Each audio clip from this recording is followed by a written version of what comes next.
Hi everyone, welcome to your Votes for Schools and Colleges training session. It's lovely to meet you all. My name is Kate Harris. I'm the founder and the CEO at Votes for Schools and Colleges here. So what I'm going to do with you in this session, I'm going to break it into three parts. Part one is going to be just a little bit of a background into who we are, to really kind of get you thinking and understanding kind of where we come from, what our mission is and what we're about as people. The second part is going to be showing you the website and the kind of the stuff that you can do, the functions that you can access. Super intuitive, super easy, but loads of fabulous resources on there. So I really want to make sure that you guys are super equipped to know that those things exist. And then the third part is the showing of the actual Votes for Schools platform, the weekly debates, the logging of the results, etc. The sort of bread and butter, if you like, of what we do. So without further hesitation, section one. So as I mentioned earlier, I'm the founder and the CEO. I was 14 years a secondary school teacher, the last 4 of those a deputy head in a large secondary school. And Votes for Schools was born out of a couple of frustrations, really. I think number one was that it was becoming increasingly difficult to talk to children and young people about issues that were going on in the world around them, when we were kind of stuck to a solid plan. I think we realized that the world is moving very, very quickly, and I wanted to try and create something that had that agility in it. So if there's something that's going on in the news right now, or there is, for example, another Manchester bombing, that children and young people who are going to want to understand and break down, what's happened, and look at their fears around things, that the teachers would have amazing, like literally plug and play content to be able to facilitate that conversation, because nobody is an expert in all things current affairs. Nobody's an expert on the different wars that are going on, the different types of sort of personal development issues that are trending, things like looksmaxing, the manosphere, etc. So wanted to create a platform that was super agile so that we could respond to the stuff that's happening in this kind of fast-paced world. We also wanted to build some consistency around it, because I get it's no one's priority. Everyone has got 101 jobs to do, so it's kind of basically finding something that says, look, we know you're busy people, but this will work. We promise you this will work. It's plug and play. You go with it. You can even at college level, loads of our colleges get the students to facilitate it. It's got that peer facilitation, because it really is plug and play. So there was that consistency and quality around personal development type conversations. There was also, for me, a frustration around student voice, and I think that we've always done what we always do in education, where we love to copy and paste year on year. And for me, student voice should be considered something that is all inclusive. What is happening to that young man at the back of the classroom who doesn't feel heard, who isn't part of a committee or hasn't had an opportunity? Votes for Colleges, they have a weekly opportunity to be heard, and giving a young person their voice is probably the most valuable self-safeguarding tool we can give them. It's also, as you will know, I'm pretty sure as college tutors, is that Votes for 16 is fast approaching, and we need to be in a position where our children are confident, not physically to go and cast a vote, but they also have the skill set, the critical thinking, the ability to look at information, understand if it's leading them in a particular way, etc. So the sort of the political literacy is definitely upon us, and we want our young people to participate in democracy. So the more we can get their muscle memory working and getting them doing it every week, the better chance we've got that those barriers that exist when it comes to voting we've kind of broken those down during their sort of school and college years. We're all teachers. I think that's a really important thing to say, because I do believe that unless you've walked the walk, talk the talk, you don't really know what it's like to be a teacher, and what the kind of pressures are and the pinch points. So everything we do is with you guys in mind, and I really like to land that. So that's the kind of background. I hope that's really got you excited a bit about, and sort of understanding our mission really, and what we're all about as a team. So Votes for Schools as a concept, I'm just going to summarise it, is really, really simple. It's a weekly debate, discussion, totally prep free, and then it is a vote. and then it is an opportunity to see the results, and then the nation's results go out and make impact with governments, with think tanks, with people like the Children's Commissioner, the NSPCC, Save the Children.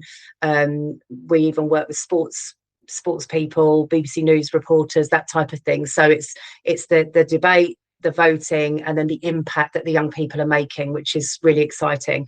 So how does it work? Right, I'm going to get onto the website. I'm going to show you everything, because then it's all going to make perfect sense. If you can just bear with me while I share my screen, just 2 ticks. Couple of I've already logged on, and whoever's coordinating Votes for Colleges in your setting, they will have organised with you what your logins are. There's various different ways of doing it, so just rest assured you'll get your login. Login, nice and simple. You've arrived at what we describe as the dashboard. Okay, so this is the main event. Now I'm going to come back to it, because if you remember, I wanted to do this in 3 segments, and segment 2 is to show you all the functionality of the website. So I'm going to go over here, and I'm just going to give you a quick whistle stop tour of everything you can access. So first things is your previous vote topics. In here, you've got access to over 200 bundles of lessons. They are brilliant for responding to pastoral issues that might be happening in the college. So let's say there is a bit of a misogyny movement in year 12, particularly in certain groups of young men. Don't reinvent the wheel. We will have done a session on it. So, you know, just get in there, search for misogyny, pull out all the different things we've done, look at what we've done, and use that to facilitate those conversations. Also really, really good for emergency cover lessons, I always think, because who doesn't need a sneaky one up their sleeve? And just to show you, so you can search by keyword. You can also search, they're tagged in terms of their link to PSHE, British Values, SMSC, and they're also tagged under our 9 key themes. And our 9 sort of key themes are essentially the pillars that we work under. So we give equal weighting to these areas across an academic year, but what it means is that we don't get down a rabbit hole of talking about climate 4 weeks in a row just because that's what's in the news. We sort of try and keep it so that there is a real variety of what's going on, because then it's more engaging for the young people, but it's also more engaging for you as you're delivering it. So you can search by theme. So that's your previous stuff. Excuse me. Next thing to show you is your additional packs. Now in here, everything that turns red takes you to more resources, more pages, more things that you can access. These areas that we call additional packs are always being added to as well. So they're like, you know, just keep going in there. You'll find more materials all the time. So you've got PSHE packs. They're what I would describe as more hard-hitting. So they are your FGM, the pornography, the county lines, that type of thing. You've got your living in the wider world, which is more of a careers package. You've got everything you need in terms of display materials, printouts, assets for websites, assets for TV screens, you name it, it's all in there for you. You've also got additional resources, which is kind of like a bucket of things that didn't quite fit in anything else. But I'll give you an example. They're things like a reflection lesson on Stephen Lawrence Day, or there is a session there on Romy Gypsy Traveller Week. So there's sort of extra resources that, again, you can just go in and have a look at. It's brought us to the curriculum information, which I just want to show you and spend just a couple of minutes going through. It is so important that in the world of personal development, now more than ever, that we are showing that we are tracking what our young people are doing. Instead of tracking it in advance, which is kind of what we ordinarily do in schools, we flip it on its head, and the most important thing to us, factor number 1, is what are we talking about with young people, and why are we talking about it, and why is it important that we talk about it? And then the lens that we may look at it through will be through trying to make sure that we are looking at the curriculum, and we're looking at the coverage, and we're making sure that those links are being made, but it's not taking away from the relevance and the engagement of the topic for the young people. So every week, the main lesson, which is on that dashboard, the main lesson is mapped. So we tell you which areas of SMSC, British Values, Prevent, PSHE, RSE, that week's topic is covered. Okay, I'm going to show you what that looks like when I show you that 3rd section. You also get, at the end of every half term, you get a coverage report. So you'll see here from when we started this academic year, you've got autumn term 1, autumn 2, spring 1, spring 2, then you obviously get summer 1, summer 2. So over the course of the academic year, you've got your half termly reports that are telling you what you've talked about and what curriculum areas you've covered. So you've got your weekly and you've got your half termly. You've also got what I describe as overviews. So they're just the more generic, how does Votes for Colleges ensure consistent delivery of SMSC British Values Prevent, same as PSHE. The last thing to show you on here, which is like gold dust for anybody who has any involvement with contributing to the self-evaluation, we've written our own commentary against the inspection framework. So wherever Votes for Colleges is supporting the inspection framework, whether that's mostly in personal development, but also in leadership and management and teaching and learning, there's various areas, safeguarding. The ripple effect of Votes for Colleges is quite large. So that's all captured, and it's written in a way so that you can like just pick it up and pop it across, which is great. So again, it minimizes your work. Last thing is the handbook. Just think everything you'd possibly need to roll it out. So you've got introductory sessions for staff. Everything's editable that you can build in when you're going to do it, you know, etc. You've got what is called the vote topic calendar. We have some pre sort of planned topics. The calendar for the following academic year goes live in May. Okay, so this one is for this academic year, but in May there'll be a new one for 26-27. And it's just all the classics that you'd expect us to cover. So LGBTQ+, Black History, Day of Disabilities, mental health awareness, those types of things. But we always still do it in the same way as we do all of our other topics. So if we're looking at things like anti-bullying, then we're looking at stuff that's super relevant to young people. So not, you know, what is bullying, but more like looking at the trend of AI within bullying, peer-on-peer abuse, the type of things that is actually relevant. We will make sure we keep that relevance, because that's kind of what makes us special, if you like. Last thing to point out, any policy guidance that comes in from the Department for Education or from any of the bodies that may influence what we do in schools and colleges, if it sits in the personal development umbrella in that kind of window, give us a couple of weeks and we'll have written it so that it's obvious how we are doing that, supporting that, so you can see straight away, like, how do we ensure political impartiality, how do we support oracy, how do we support keeping children safe in education. It's all there for you. So that's the what I describe as sort of all the additional things that you can access. I'm going to take you back to the dashboard, because this is the main event. So what we've got here is this week's topic. Okay, whenever you log on, so if you are told from your lead tutor that you're doing it on a Wednesday, it's now Wednesday, you've logged on, what you see is what you are delivering. Unless you have been told specifically by your internal leaders that that's not what you're doing, you work on the assumption that it is what you're doing. It's the national conversation, okay? So we work primary, secondary, colleges, and actually in 80% of prisons as well. So the conversation is a national conversation across a range of age groups, but with super age appropriate content. So you can imagine a little sort of 6-year-old is still talking about banknotes, but they'll be talking about it in a very, very different way to the sort of more comprehensive way that sixth form are likely to be talking about it. But it does mean that we're sort of all joined in this concept of looking at how different ages think about one particular topic. So what I'm going to show you now, so this is essentially part 3. So part 3 is now the weekly stuff. So the weekly stuff consists of how do I find the lesson? What does the lesson look like? How do I log the vote? And then what do my results look like? Okay, so that's what I'm now going to show you. So on this dashboard where we've logged in, you see here it says view vote pack. I want you to think lesson pack. We just like to call it a vote pack because we're a bit extra here at Votes for Schools and Colleges. If you scroll down, what you've got is your content for the week. Okay, so every week you've got an assembly, you've got a short lesson, a long lesson, you've got a data report. This is the report on the topic that the students would have talked about 2 weeks ago. Okay, so if you've been with the program for a long time, you'll have remembered 2 weeks ago doing that Iran topic, and you may want to share that data report or put it on a shared area, email it out to the students, just so they can see how the nation voted around the topic that they were involved in. Any additional content that might be relevant. So for this week, we've obviously put in the end of term report, the curriculum reported there is in there.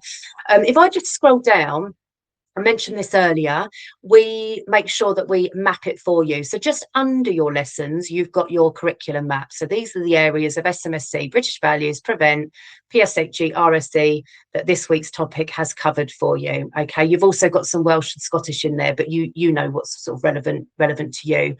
Okay, so just quickly to focus, the assembly is really good. It's separated into 2 halves. The first half focuses on what the students talked about 2 weeks ago. So it was the Iran topic, so you can see how they're linked, and it gives them feedback, okay? And it also tells them what the nation voted, and it features different feedback from different colleges across the country.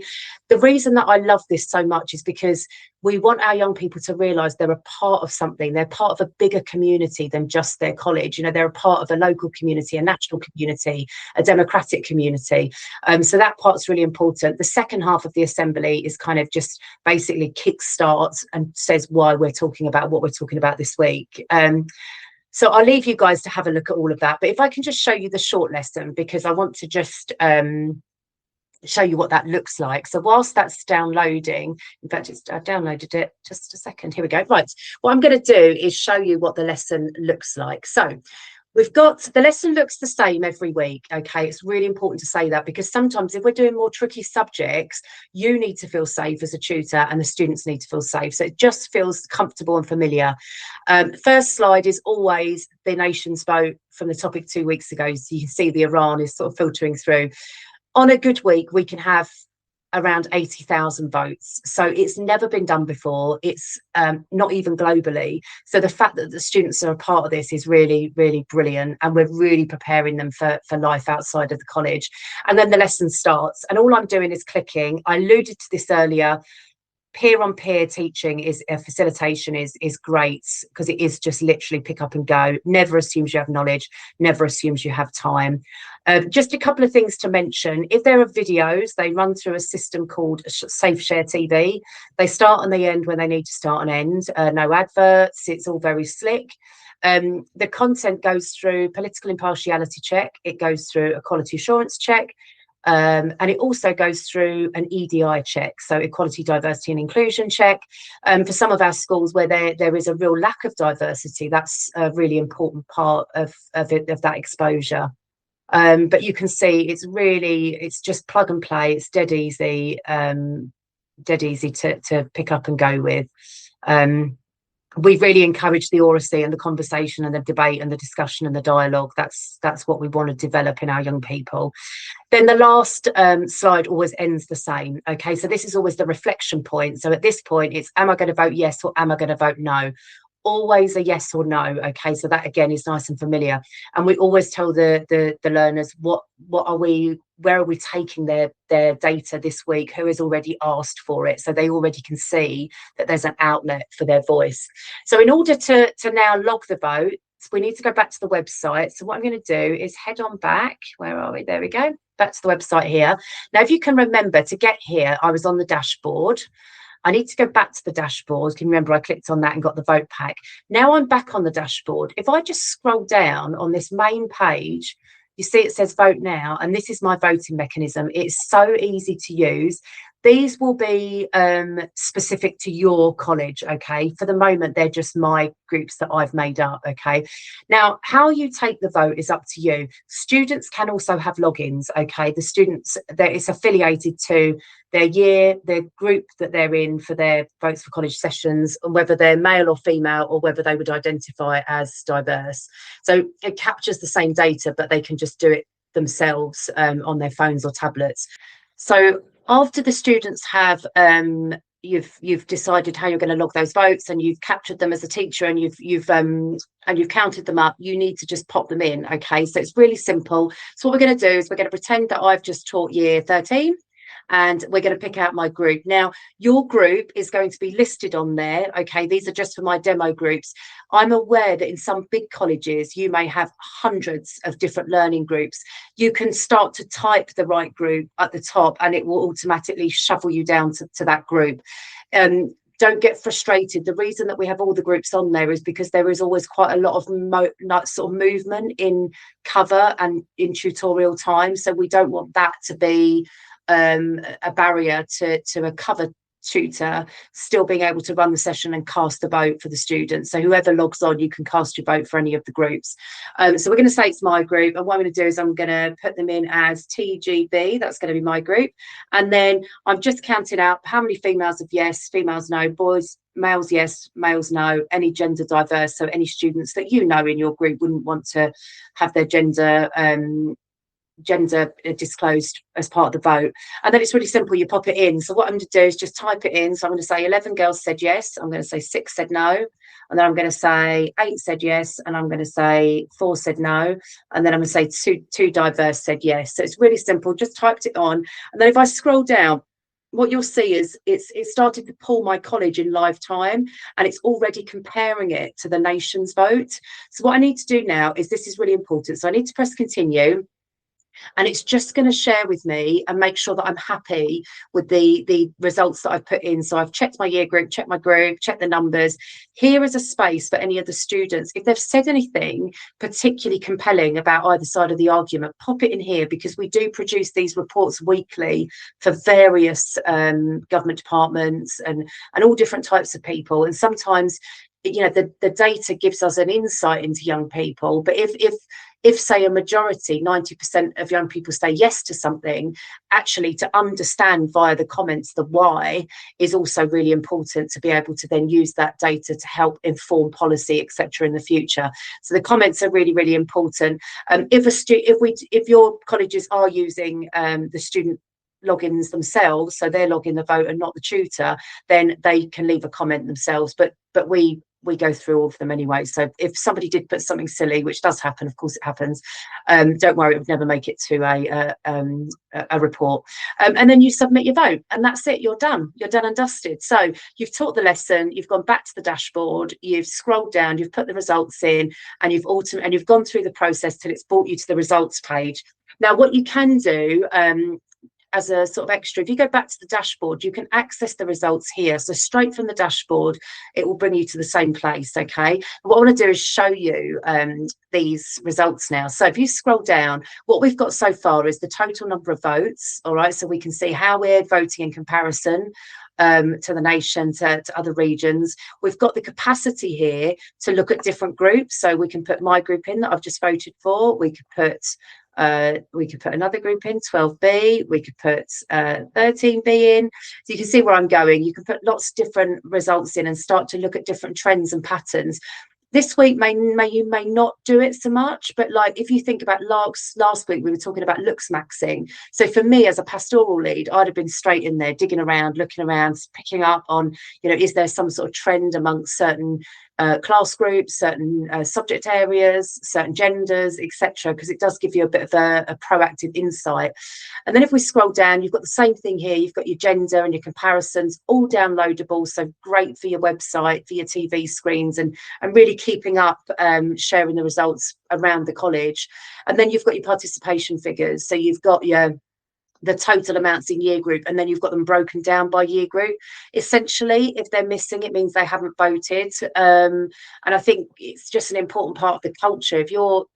If Votes for Colleges is kind of, you know, if you're bringing it in because you really want young people to have these conversations, to feel heard and to prepare them for life in modern Britain, then making sure their vote is cast is really, really important. So that's just a way of being able to sort of keep on top of that accountability.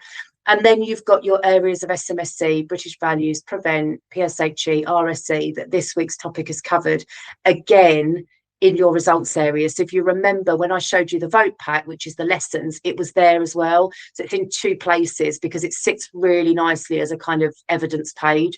You can even download your raw results. So if you're showing inspectors or governors, etc., you've got your curriculum area, you've got your participation figures, you've got your breakdowns by gender, different types of results, how you compare, what you talked about, when you talked about it, and all that happens on a Friday at 4 p.m. is it appears as your top one in your previous vote topics. And if you look, you can go back, revisit the content, you can go back, look at your results. So nothing is disappearing, okay? Everything is built into the system so you can go back and look at it. I'm going to stop sharing my screen now because I've come to the end of the presentation, and I really hope that it's given you a really good overview of why we do what we do, what you can get out of the website, and there's so much, so always keep going back, and it's every single part of it is literally plug and play.